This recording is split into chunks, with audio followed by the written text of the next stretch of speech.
All right. First of all, the incarnation, this whole business about incarnation. Because I don't think you can talk about incarnation crosses without talking about incarnation. I think one of the things that is really misunderstood because of the way in which the New Age operates is that there's this assumption that everybody who's walking around today has walked around before. As a matter of fact, there's an enormous assumption about that. Given what I was told about the nature of death in Bardo, and in so many ways how difficult it is for beings to actually get back to source in order to reincarnate. As far as I can tell, probably as much as 95 to 98% of humanity is here for the first time and will be here for the only time. Now, there are others who, there are those who have reincarnated. And as a percentage, it's not a lot. I guess as total numbers, it could be impressive.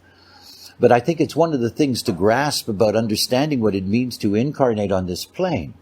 There is no guarantee that you're going to reincarnate. The way you leave this plane is something that is of enormous importance. It really is.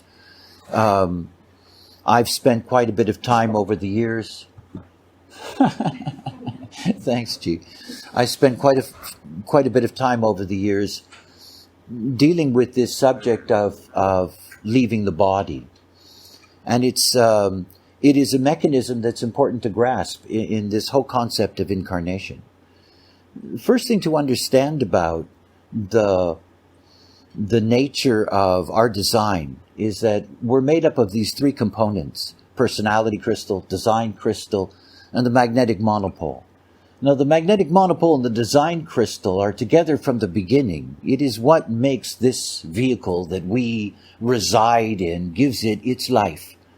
The personality crystal is called into the vehicle when the vehicle is already developed.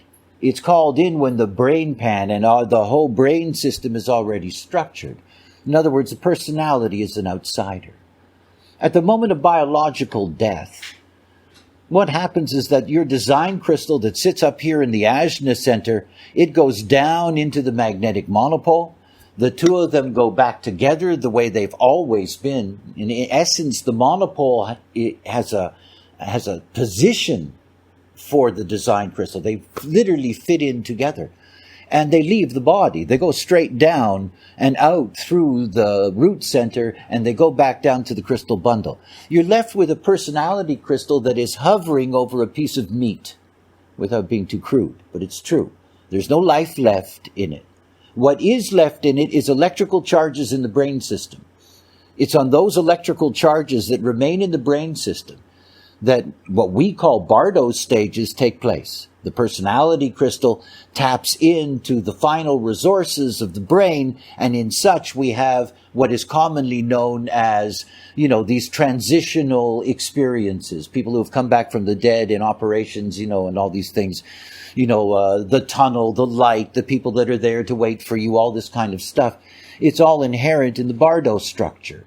But the thing to grasp about it is that the personality crystal is just sitting there. We have this great division of the way in which consciousness crystals operate on this planet. You've got this vast design crystal bundle within the earth itself. Out of this comes all the form structures that we have. And then we are surrounded by bundles, personality crystal bundles in the atmosphere. 16 of them, in fact, that are deeply related to the whole construct of the way in which consciousness is programmed. And I'll show you how all of that literally works tomorrow, because I'll show you the Godhead and the way in which personality crystal consciousness affects us and impacts us right down to the genetic level. But it's something to understand. That personality crystal that was once part of your life in your body, that's hanging around, is waiting for something. It's waiting for the potential to return. That can take up to 72 hours. And of course, it's one of the things to understand is that if you're not picked up, and this happens almost all the time, because basically we live in societies that have religious structures that were rooted in hot climates. I mean, if you look at the Middle Eastern religions, Judaism, Christianity, Islam, they all insist that at the moment of death, that as soon as you can, you bury people, burn people, whatever. The same thing in the Hindu Brahmin tradition, because in fact, in warmer climates, dead bodies lying around are really a problem. And so it was very hygienic, and it was built into the religious laws, get rid of these bodies. In fact, all of those people were damned, in a sense, to one life and one life only. Because if you don't get back to the bundle, and it means your body is not to be disturbed after death for up to 72 hours. If you don't get back to the bundle, you end up in rogue bundles, what human beings experience as ghosts, demons, goblins, aliens, you name it, every kind of angels, whatever. And again, I'm being very super with this because I've taught all this in detail, but to give you a sense of understanding how fragile the incarnative process really is. In other words, it's no guarantee. It's not the sham of the Hindu Brahmin karma trip that they say to you, oh, you're dying now, we're going to burn you right away, and you're going to come back and you're going to have a better life. If there ever was a kiss-off, that's a kiss-off. Because they never had a chance. And the personality crystal of theirs never had a chance. The reality is that it's only since the advent of these religions that insist on immediate burial of the dead that we have had this increasing phenomena of all of these other forces that seem to be around us. It's one of my standing jokes. I used to do, for a number of years, I did the Ibiza event here in this hotel. As a matter of fact, in this whole thing, but it was all opened up. And there was one of these things in the room, always. The vast majority of beings that have come into the world are still hanging around, and they're not reincarnating. So one of the things to understand about incarnation, it's not about how you live this life. It's how you die. It's how you die. It's a mechanism like everything else. These are mechanisms. What we're going to look at is what most people think is really exciting. In other words, what is my Incarnation Cross? And for me, the Incarnation Cross is like going to Craigslist. I don't know if you know Craigslist. Where they list all these different jobs, and you can have different work and all kinds of stuff. If you look at all of the Incarnation Crosses and you think of them as job descriptions, basically you're getting a good idea of what's there.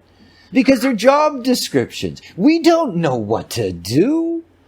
Human beings are really useless in knowing what to do. We don't know what to do. The program provides us with all kinds of direction. It says, okay, don't worry about it. You don't have to worry about what you have to do. We've got it fixed for you. Here's your job if you get there. The thing about the Incarnation Cross is the promise that you make to the person that enters in on the ground floor of what's possible if they really do their job well so they can get promoted. Because you see, you're not born with your Incarnation Cross. You're not. You're born with the thing that says could be. Could be this. This is a possibility. The other thing to understand is that you cannot separate your Incarnation Cross from your profile. You cannot. Though the Incarnation Cross is going to give you this job description, the profile really hones it in. And it's interesting because last night I was looking at the various crosses. In this group, we have 4 crosses of Eden, which I thought was really interesting. We have 2 crosses of identification. We have a cross of the laws. We have a sphinx. We have a vessel. We have, but 4 crosses of Eden. And I thought, now what are the odds? What are the odds, right? Job descriptions. Yet those crosses of Eden, different profiles. Obviously, there's going to be a different construct in the design itself. But I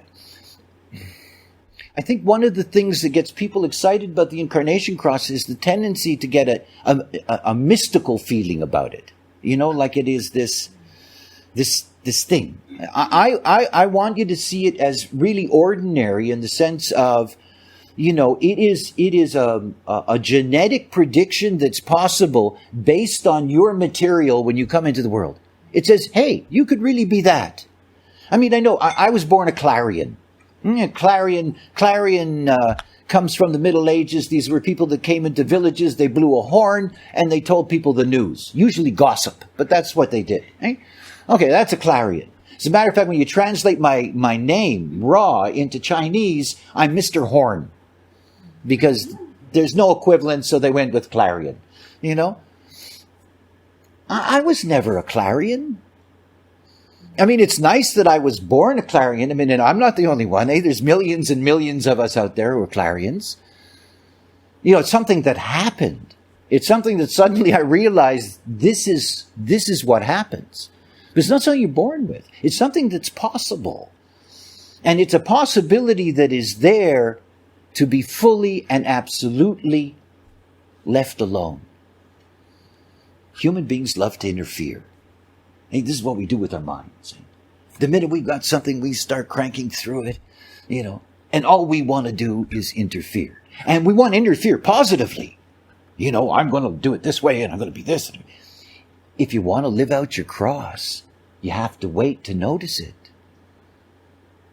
I mean, this is what it means to live your Incarnation Cross, is when you notice it, that it's actually you. Because you see, it is something that takes over. You know what happens to you when you get a job? The job has a way of taking over. It begins to reframe the way you work, the way your timings go, all of these kinds of things, what you have to focus on or not. See, your cross is here to take you over. And to take you over in the sense that your mind is no longer capable of running the show. Because that's the only time your cross can take over. Truly. Now it's there. It's like anything else. We have all of these elements that are there in our design. But again, it's something really significant to understand. If you're going to live out the job, take the example of Cross of Eden. We'll look at that this afternoon. Now think about Cross of Eden. The Cross of Eden is about getting thrown out of paradise. That's what it's about. It's about getting thrown out of paradise and having to go out and to gain knowledge and multiply. Because that's what the whole Eden myth is all about. But it's also about being the first, in a sense. Something new that emerges out of that being expelled from paradise. Now, if you're somebody who is going to live that Cross of Eden, the only way that you're going to live that Cross of Eden is if you allow life to do that to you. Most people will resist. You don't want to give up what you think is terrific. You don't want to give up what you think has been easy. And all of a sudden it's not. See, our minds get into all of this. We always want to interfere, instead of being witness consciousness. This is what Incarnation Cross, living your design, it is what it's about. It's about witness consciousness.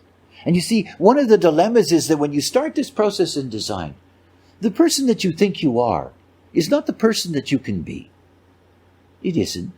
Yet it is that person who you think you are, who is constantly judging and assessing the person that is becoming. The mind gets in the way. And the most important thing that you can do in this process is try to watch. Not try to dig in and interfere with it, but see it helplessly. Helplessly. When you watch yourself in situations and your mind is saying, I got to change this, I got to change this, I got to change this. Shh.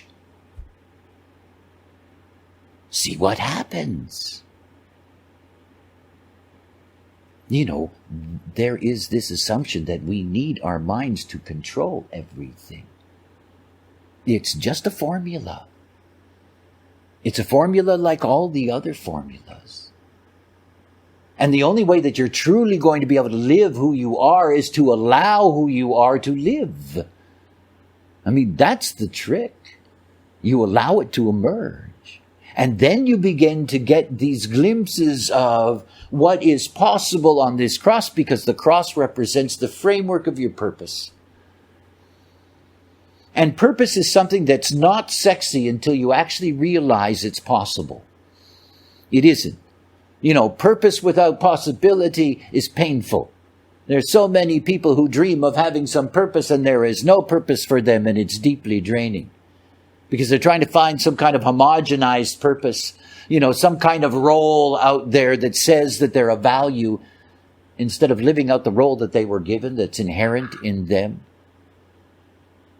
See, these incarnation crosses, what I love about them is that they are about the unique expression of the personality. The personality. This is really what it's about. An incarnation cross, though it's rooted in these elements of your design, is that if you look at it in terms of the way we look at it in MMAI, in advanced imaging, basically what you get to see is that you're dealing with the variable at the top. You're dealing with the brain system and the mind. So the incarnation cross has nothing to do with your body and your life. Not directly. It's one of the things that's so interesting about it. Your incarnation cross frames the way in which your whole personality is going to develop. It's for the development of your mental system. See, one of the things that's not really understood about the nature of who we are as nine-centered beings is that we're here to express unique awareness, each and every one of us. This is what it's about. That's why there are these crosses. That there is an inherent responsibility in us to be able to commune with each other and to be able to share and display what is unique awareness. Everything about the way in which people think is homogenized. The concepts that they have, the religious beliefs they have, their spirituality, it's all homogenized. Everything about understanding your incarnation cross is saying to you, whoa! Your job here is to express you in this frame, because that's why you're here.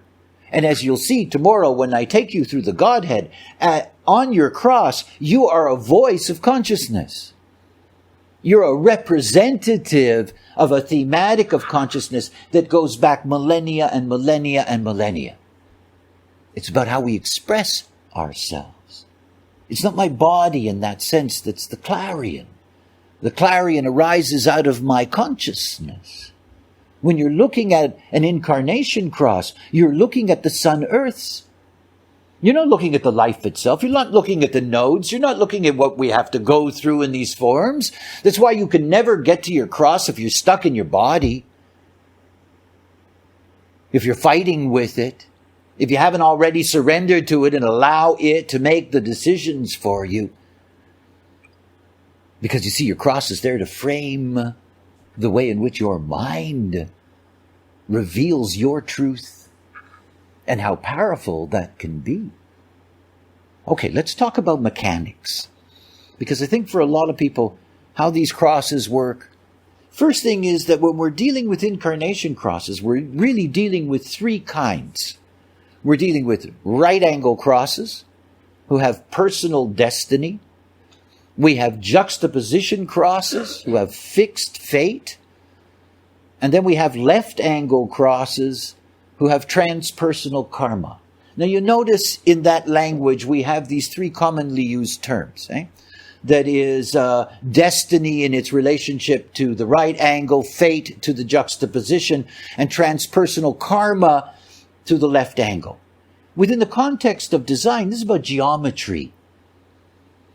It is a way of distinguishing three different ways in which we work in the geometry or the movement of life at a physics level. Now, when we're looking at right angles, 7 out of every 12 is a right angle. In other words, if you look at the 12 profiles, 7 of those profiles are right angle. The 1-3, the 1-4, the 2-4, the 2-5, the 3-5, the 3-6, and the 4-6. The 7 profiles, all right angle. Okay, so think about these people and think about not their individual cross, But just think about that within the context of whether they are right angle or not. A right angle being is into their own trip. They have to make it themselves. It is their personal destiny. It is a way in which they are different than the other. And you have extremes in that. The 1-3, for example, the profile that both the 1 and the 3 are lower trigrams, so you have a deeply, deeply self-absorbed incarnation. Self-discovery. Self-discovery is far more profound in right angles than it is in anybody else. It is their personal destiny. The right angle generator? Whoa. Are they ever here to find out about themselves? To really deeply, deeply get that. And of course, that becomes part of whatever their particular cross is going to express for them. Because in fact, again, we have a deeply limited consciousness field. There is no real richness in it. There's no richness until all of those roles are played out. And of course, what you get to see is that because the wheel literally represents the Godhead, it's been, stuck in different places culturally, in different places in the world, with different peoples, but it's never been something that has been universalized. When you look at the right angle being, the thing to me that is so fascinating about them is that it says they do not need anything else but their geometry to guide them. Because you see, if you're a right angle being, whatever you need will bump into you. It's not just a third line theme. It is the nature of rightness. It is the nature of rightness that while it is absorbed in its thing, that everything comes to it. As a matter of fact, if you're right angle and you're not selfish, you're screwed. Really. Because to be right angle is to be selfish. And again, I do not mean selfishness in a nasty sense at all. Please understand that. I just mean selfishness in the sense that the priority for you is you first. If you're okay, then everything else could be okay. But you got to be okay. If you're not okay, it doesn't matter if the other person's okay. Doesn't help. Never helps. All right, let's think about juxtaposition. 4 1s. Fixed fate. What to do? When I look at 4 1s, I say to them, why are you resisting? What is there to resist? You have a fixed fate. These people suffer, right? 4 1s, juxtaposition cross people, they really, really, really suffer. Because they fight against their fate. And again, this is the not self-torment for them.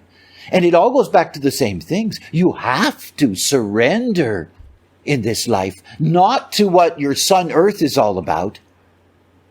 You have to surrender to what your design is. You have to surrender to that mechanism that allows you to bypass the mind so that you can be free.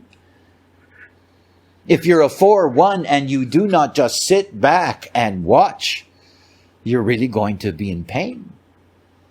Because it's fixed. It's just fixed. And then you get left angles. 5 1s, 5 2s, 6 2s, 6 3s. Hey, I'm a left angle. Left angle karma. You can never do it yourself. You can't. Left angle beings just can't. They have transpersonal karma. If anything's going to happen, it's going to be a byproduct of some interaction. It's going to be a byproduct of, allies and connections and whatever the case may be. And as such, because the 5th and 6th lines represent transpersonal qualities and expression, that out of that comes all of the crosses that are going to try to call out to everyone. If you're on a right angle cross, that cross is not necessarily here to be externalized or universalized. Not necessarily. It's the consequences of the consciousness on that cross. It's through your personal life. It's your personal destiny. Your cross, if your right angle means more to you than my cross means to me. Literally. Literally. And it always goes back to the same thing. It always goes back to, hey, let go. Because otherwise you don't have the fun of seeing them. Because these crosses are really a movie. I mean, they're really a movie. And when you see the way in which they work, because of course, we all have these crosses, but they all work differently in us. I mean, a cross basically is 4 gates. Well, where are the gates? Are they connected to each other? Are they in centers that are open, that have to wait for something to happen? Are they in different parts of a split? Are they in different parts of a triple split? Are they nowhere in the definition? Like vessels of love with an open G. 4 gates in an open center, or sphinxes like that. You have to also see that the cross just isn't an automatic in the sense that, okay, this is my cross. It isn't. It's like me with my clarion. I have 3 aspects of my cross in my single definition. I have one that's not. It's the 61st gate, first line, occult knowledge, inner truth, sits in my open head center. Transpersonal karma. No way that was ever going to be something I could have access to unless it was going to come from others. It was going to come from those connections that were going to connect up my head center to my ajna. In other words, it's not just a given. And of course, you can't control that. You can't map it. You can't say, oh, shit, I need to connect that 61 right now. Otherwise, I can't be a fucking clarion, I mean, I'm going to lose my job. I got to find that gate. And it doesn't work, because it's not like that. And they're not, 24/7 jobs. I swear, I'm not a clarion all the time, I mean, they're not 24/7 jobs. They're really not. They're there when they're there. And they're supposed to work perfectly if you allow them to. But the moment you're saying, oh, Jesus, I got it, that open center, and forget that.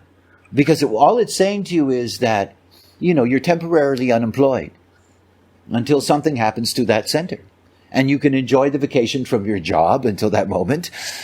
It's not a full-on, gotta be it all the time. Because the reality is, anybody knows, as in this process, it takes years and years and years to digest this knowledge. I mean, it takes years to digest it. If you're full on with your cross, you're also not taking in and breathing and processing and, all of those things.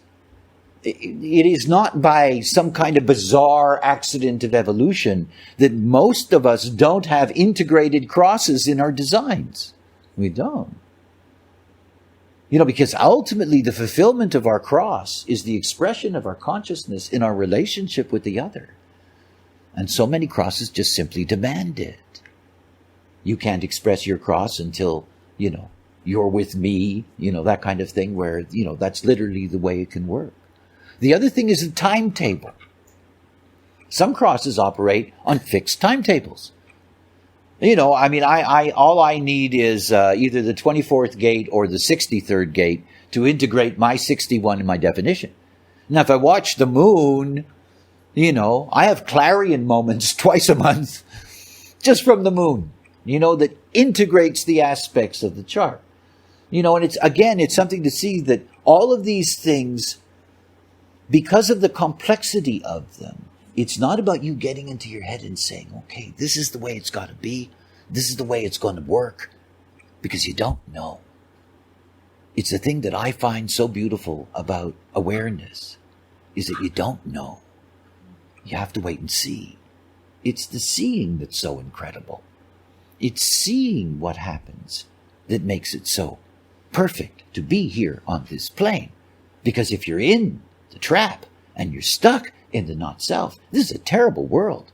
Look at any newspaper, anything, it's horrendous out there otherwise. And again, you have to stand back. This is how you gain access to all of this, is by truly just accepting that if you operate according to what is your strategy and authority, you can wait and watch and see. That's all. There's this I don't know, Ira Giselles. He's somebody, Facebook, Dutch guy. And I loved it. He sent me a comment. Story about a monk, enlightened monk. And he had just become enlightened. Everybody had found out about it. Comes to his home village. If somebody comes up there, begins to talk to him, says to him, "What's it like to be enlightened?" He said, before I was enlightened, I was really miserable. And since my enlightenment, I'm still miserable. But it's not important. There is this assumption about awareness that somehow your life is going to be, whoa, I mean, it's all about perspective after all. But it's really about something to grasp. There is this refusal in a way to just stand back and trust that what is correct for you is going to unfold, so then you can really see. And it's not about saying, I've got to worry about my life. Because if you're there stuck with, I've got to worry about my life, you're not seeing anything, because it's all going to be what it's going to be anyway. I mean, I know that. I have moments where, it's so easy for me to just naturally see the timing of things. It's something I've learned. It's something in my awareness that I can watch. And it's almost as if it's three-dimensional. And there's nothing you can do. Even if you're being pressed, even if there's all kinds of stuff around you that says, do this, do that. There is this, just let it just have its own timing. See, that's our magic in the form principle, is what most people are afraid to see, is that we can let go of our minds trying to constantly control what we are and see that we are something else. Because with the fixation that the mind has and the way in which it looks at our own experience, it doesn't get to see these things. And it doesn't get to grow into these kinds of roles. And whether you're going to be right angle or juxtaposition or left angle, it all comes to the same thing. It's all really nice, but there's nothing to do. Do without doing, everything gets done, There's nothing to do. It's all about allowing it to emerge. Now, when we look at these terms, right angle and left angle, let me get you an illustration.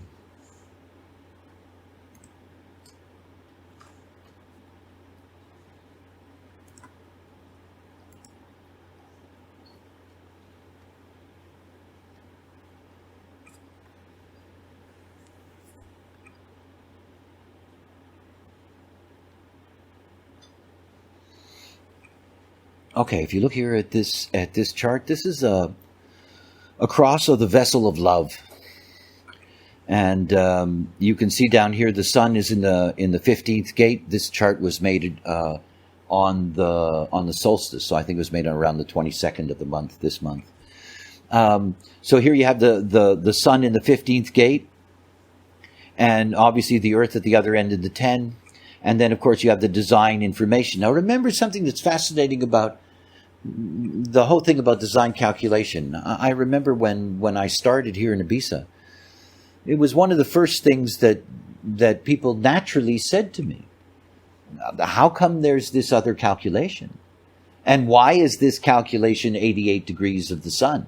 In other words, we have the two calculations. You have the calculation at the time of birth, and then you go back 88 degrees of the sun, the movement of the sun. It takes approximately 88, 89 days in order to get the design information. So we have these two sets of calculations. My answer to those questions was always the same. I don't know. It's what I was told. I have no idea why. I can intellectually understand it. If everything was 90 degrees apart, for example, if the sun, if the personality and the design were 90 degrees apart, everything would be dead and still. Nothing would move. It is this 88 degrees that literally gives the movement to all of this. Now, obviously, the nine-centered being is a dualistic consciousness. It has been one of the failings of all of the sciences, the pseudosciences that preceded human design, is that they were always dealing at the surface level, never seeing the mechanics underneath. What we're looking at here is, a way literally to see the whole mechanical construct. When you're looking at this cross of the vessel of love, it looks like it's right angle. Because if you look at it, and if you counted between, the 10 here and the 25 and all the way around, you would see that there are 15 white spaces between each of these positions. In other words, they look like they're in a right angle. In essence, they're not. They're not. Now, in this case, you can see here that, where's the first one? There it is. All right. Pardon me. This is all going backwards for me. Okay. There's the first one. Right. 2-5 vessel of love, right angle. Okay. This chart here.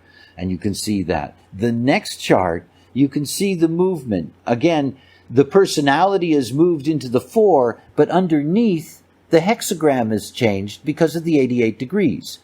So if I go back, that is back. No, that isn't raw. It works differently on my other computer, so I'm getting very confused here. If you go back, in the right angle vessels of love, you would have a 2-5. You would still have a 3-5. You would have a 3-6. You would have a 4-6. But after the 4-6, the 6th line is always at the end. The right angle ends at the 4-6, and the next thing that comes is the 4-1, because that 6th line has become a first line. So what we get here, the 4-1, you can see that we still have the 15 down below, and we still have the 10 above, but you can see the shift here. We've moved from the 25 to the 17, we've moved from the 46 to the 18, and now it's uneven. On one side there's only going to be 13, and the other side there's going to be even more. In other words, it's really a left angle now, and you can see clearly it looks like a left angle, but it isn't. It's juxtaposition. It's the moment of the shifting over. The next step takes you to what is the left angle. Here it becomes a 5-1, and again, you can see the same configuration. 4-1s, the juxtaposition and the left angles, they have a similar structure. The difference is the line values. And what's important is that the 4-1 is the shift. It moves away at the unconscious level from the right angle and brings the unconscious up so that you get that next level, you get the juxtaposition, and then that completion, and you get into the transpersonal. So it's just a mechanism. If you're registered at Jovian, at the website, in the login, you can go to the software section on the front page, and you can open it up, and there is an Incarnation Cross screensaver. Now, it only works on Microsoft, by the way, but there's an Incarnation Cross screensaver, and you can download it for free. And it's a beautiful thing to watch, because you really then see the perfect mechanism of the way in which these crosses are moving as they go through the whole construct of the wheel itself. Now,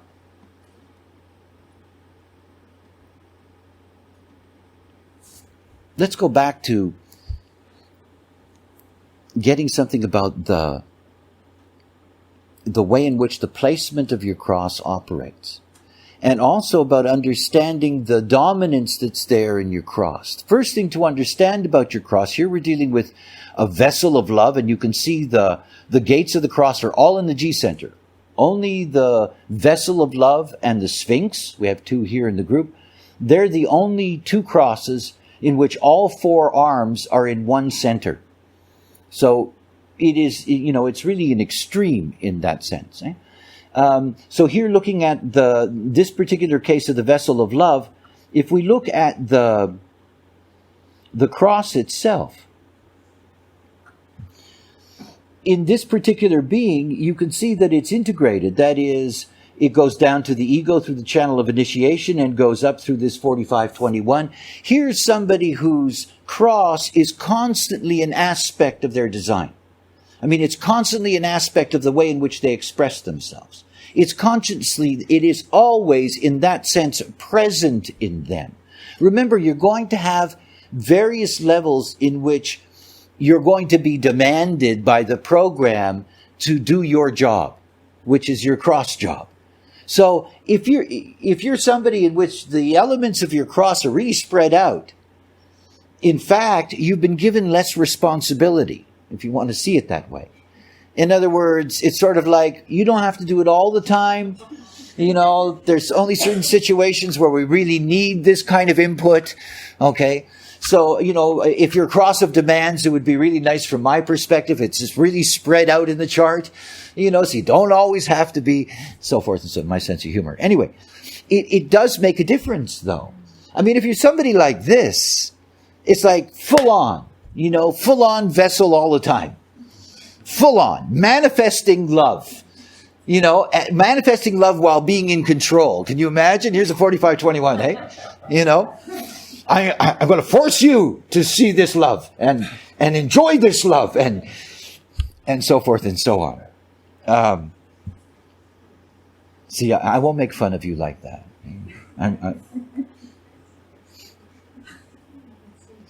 Okay, when you move. Now, you know, this is wonderful. You get the shift here. And the moment you move into this cross, this is a juxtaposition cross of extremes. Okay? And juxtaposition crosses are very unusual. If you've got a right angle cross, they always have 4 variations. 4 variations. If you've got a left angle cross, there's always 2 variations. If you're a juxtaposition cross, there's only 1. Only 1. So there's only 64 juxtaposition crosses as positional things in the wheel. And they take their name from the position of the sun. Every cross, in a sense, is determined by the way in which the sun is going to work. It's going to be the focus of the way in which the cross is going to be expressed. Remember, so again, to really get back to understanding that the cross is something that is there to be expressed out of your consciousness. So it has a deep connection to your personality and a deep connection to your personality sun. As a matter of fact, the Incarnation Cross in many ways is the closest thing to the way in which astrology puts so much importance on the sun sign, on the sun itself. Because here you can really see the importance in the Incarnation Cross, the real importance of the sun in the personality consciousness in terms of the fulfillment of the nature of the cross. But to go back to my theme, look at this because this is a different story. And a vessel of love in which all the gates were there. Eh? You know, they were all there. By the way, they're still all there, except it's not a vessel anymore. All the gates are there, but it was in a defined G center, so all of them were functioning. Okay, so here's this cross of extremes, juxtaposition cross of extremes. The 15th gate is here in the G center, it's isolated. The 10th gate is here in the G center, and it's in it's an undefined G. The 17, the design 17 is up here in the Ajna, in an open Ajna center. The only aspect that's defined is the 18. You know, bitching that they don't have a job. Eh? You know, here's their looking for their job. When do I get to work? When do I get to live out my purpose? You know, when do I get to live out my extremes, after all? I mean, again, it's something to recognize. You have to see the difference between somebody who's on the juxtaposition cross of extremes. Remember, they're fixed fate. Eh? They're fixed people. And they're networkers. So you're going to, you'll meet them if you're going to be in your thing. And they're a 4-1. And if they're going to be a cross of extremes, and all of the aspects of the cross is going to be defined. That's a very different person than the person you're going to meet who's cross of extremes, and they only have one aspect of their cross that's defined. And if nobody hooks up their G, there are elements of that cross, they never get to do their work. They don't. Again, this is one of the things about seeing the way in which we are all limited. Limitation is something that is inherent in this. It is the acceptance of limitation that is the transcendence of limitation. but it's the acceptance of limitation. We're all limited. And the fact that this person, it's not, it's not a person with just random charts I took. This being isn't intended to suffer as a result of this. It's not about, oh my goodness, how am I going to live out, my purpose? Their purpose will be lived out if they live their life. And that extremism that is inherent in them, it will come. They will have their opportunities to display extremes because it's inherent in them. But it's not something that has to be there all the time, nor is it required to be there all the time. The most difficult thing that human beings have is the space to allow the other to be precisely what they are. And we do this to ourselves all the time. This enormous pressure that we place on ourselves to be something that we are not, to try to accomplish something that isn't necessarily for us to accomplish. All of those things in which you put all of this enormous mental pressure on yourself, and it's the mental pressure that drives you away from who you are. And see, everything about the cross, when I first began to discuss them, everybody was really excited because it sounds like a really exciting thing. My Incarnation Cross. What I was concerned about is misunderstanding that. It's like it's some kind of a prize. It's like, this is mine. And it really isn't like that at all. And the reality is that the cross itself isn't something that is for you. That's the thing that I find that's so special about it. It's not for you. It is what you're going to be able to give to the other. It's for the other. You have a cross for the other, not for yourself. You have a life for yourself. But the cross is for the other. I can guarantee you that when I'm by myself, I don't think, talk, or wonder about human design. I don't clarion myself. I don't. It's like, whoosh. And again, it's something to see. Your cross is something that fulfills your relationship to the world around you. It's not for you. So it's not about you saying, this is what I am and this is what I have to be. This is what you can deliver. This is what can be expected of you from the other. Because in fact, that's what we're here to do. All of this is a global orchestration. The way in which we are all designed to be able to, mesh together into a consciousness field. And you see, individual consciousness isn't for us. It isn't. I honestly don't need to tell anybody about awareness. I could just live my aware life. It's the role that does that. It's the role. If I wasn't a clarion, I would be happy sitting on a rock. The role does that. And everything about who we are, is about allowing it to be there. And just, okay, it's not for you. The cross isn't for me. And this is something to understand about anybody's cross. It's like Cross of Eden, because we've got so many here. Think about that. If you're Cross of Eden, anything that you're truly going to do that is correct is going to set a whole new structure for the future, not for you.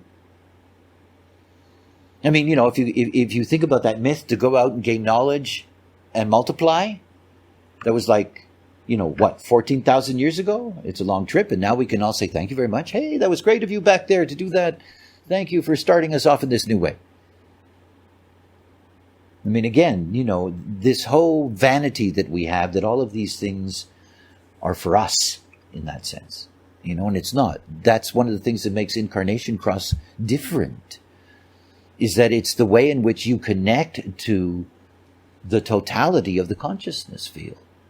It's your job in that complex structure. It's where you get to fulfill your purpose for the other. For the other. I know that as a transpersonal being. You have to give back. If you don't give back as a transpersonal being, nothing happens. And this is what the externalization, universalization is all about. It's you give it back out. And that's why it's so fragile, because when you're looking at your cross and you're looking at your profile, it's all dependent on the quality of your life that lies underneath. It has nothing to do with that. That has to do with your nodal alignment, that your movement through this space, that the way in which this holistic graph comes together as a life force. And what it is for us to live on this plane. What it is for us to deal with the minutiae and the mundane of this life and all the things that are there to disturb us one way or another and so forth and so on. And what it means to be in one of these bodies and have to deal with them, young, old, sick, healthy, all that stuff. All of that is deeply, deeply distracting. See, until you get your life together, only then can you begin to see what happens to you. It's what happens to you. And of course, what happens to you is entirely unique. It's like the people that asked me what it was going to be like after 7 years of deconditioning. And I said, I don't know. It's your process. I don't know what anybody can become. You can see the jobs they have, but their design, the nuances of it, the way in which you take things in, the way in which you are going to express consciousness, this is not something that anybody can grasp. And it's the real beauty of who we are as beings. We're never going to get to that beauty if we're stuck in not being able to operate correctly. And not understanding. That's why for me, when I was always resistant to introducing Incarnation Crosses. Ilse Sendler, she forced me. It's her fault. Because I would have waited years and years and years. I really would. Because it's not personal. It's the thing to grasp about them. It's not personal. It is a transcendent responsibility. It's not personal. It is in essence a higher calling, if you will, that isn't a calling at all in a sense. It's a higher doing. I don't know how to express that. It's just something else. But it's something else that is only there when, the being is there. Because I think it's the thing that is so extraordinary about the cross is that it becomes you, or it overwhelms you. That's how I feel about it. I am not an inherently social person. I'm not. All the things that I've done over all of these years in the work that I do, this clarion thing is a trip. It's a trip. And I know it has nothing to do with me as a being deep within myself. Within my consciousness, I understand this. This is just simply what the mechanism is, and you just let go because there's nothing else to do.